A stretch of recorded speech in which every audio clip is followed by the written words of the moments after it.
Amigos mga kaagimat. Maraming mga kumuha nito mga kaagimat, mga negosyante, yung iba sawi sa pag-ibig, dalang-dala nila ito, nakadikit sa iyong katawan.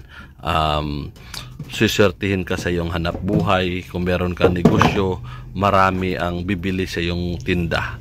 Merong mga testimony nito mga kaagimat. Ito yung mga testimony. Sabi niya, "Bro, morning, musta? Epektibo ang amigos panglukmay, pampalukmay pala ito sa kalooban ng tao, bro. Okay na okay, bro. Ang mga masusungit na tao makausap ko na ngayon, walang galit sila. Hehehehe, wala dong galit mga kaagimat. Grabe ka epektibo talaga, bro. Thanks God, hindi ko pa ito dinadasalan. Sunod buwan pa, unang Biyernes ng buwan bago ako magsimula ng pagdarasal." Sabi ko naman mga kaagimat, pwede ka mamaya magdasal, bro. Alay ka ng dasal para magamit mo ng gusto orasyon. Sabi niya naman mga kaagimat, kabubukas ko lang sa tindahan sa amo ko. Dami nang bumili, bro. Okay, bro. Ito pang isa mga kaagimat, sabi niya, thank you so much po. Kahit wala gano tao sa Divisoria, may bumibili pa din po kahit papaano. Before kasi siya nagkuha ng gamit natin mga kaagimat, ay walang bumibili sa kanya. Tapos sabi pa niya, kanina pagdating binuksan ko agad pero di ko tinapon ang karton. Protection ko para di mabasag. May kunting langis sa leeg ng buti. Hinaplas ko sa kamay ko at hinawa ko sa mga paninda. Maya-maya may bumibili na kahit wala na akong mga size at design. Nagtsatsaga mga buyer. Sa mukha nila design ng gamit na tinda ko. Thank you. So pagdating ng gamit ko mga kaagimat na pinadala ko sa kanila, yung mga buyer tumitingin sa mga design niya. So, iba ang epekto nito mga kaagimat. Ito pa ang sabi ng ibang kumuha mga kaagimat. Sabi niya, magandang umaga sa iyo, bro. Nagamit ko nga pala yung amigos sa pag-assessment at epektibo. Walang sablay, bro. Maraming salamat sa gabay. Meron pang ibang kumuha mga kaagimat. Sabi niya, bro, ang lakas ng gayuma mo. Pati bakla. Magpanguhit good. Hihihihihi. Yung bakla mga kaagimat nagkaka-inlove sa kanya, kinakapay siya at na-attract sa kanya kahit mga bakla. Yung iba yung mga taong nanligaw, yung mga sawi sa pag-ibig, yung sinaktan or yung binuli, nagiging successful sila sa pagkuha nila nito. Basta gamitin lang to sa tama mga kaagimat at hindi gamitin sa abuso, ang gabay nito ay mapapasa iyo. Pero kung gamitin mo sa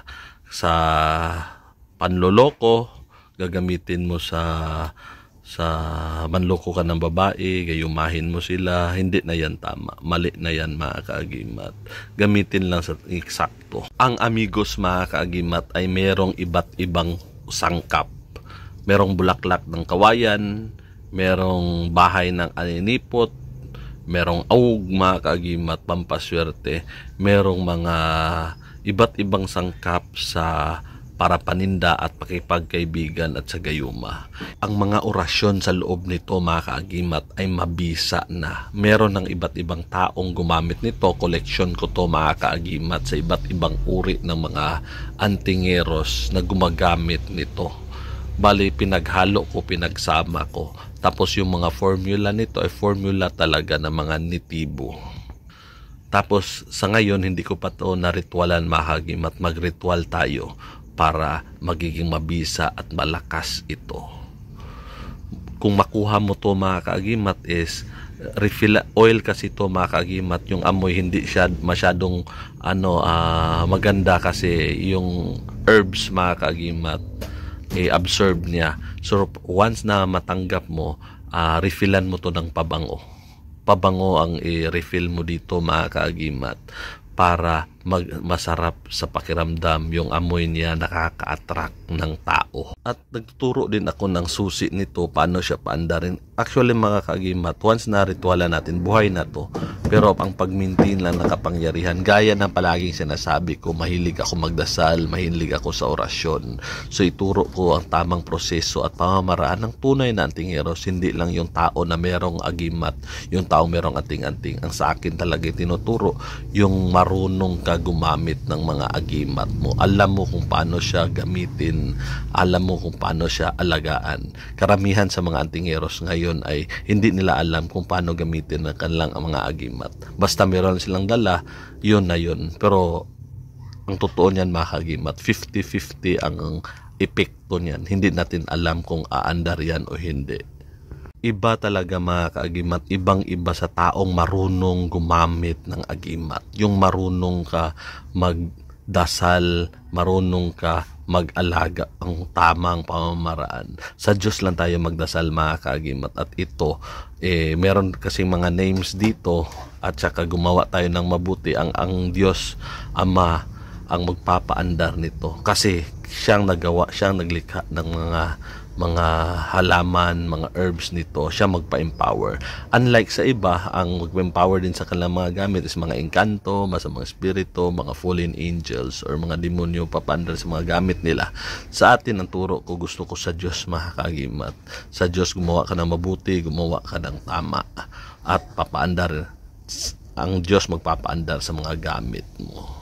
So mga kaagimat, sa mundo ng hiwaga at kababalaghan, ako ang iyong kaagimat na si Paraon. Marami pong salamat sa inyong panunood.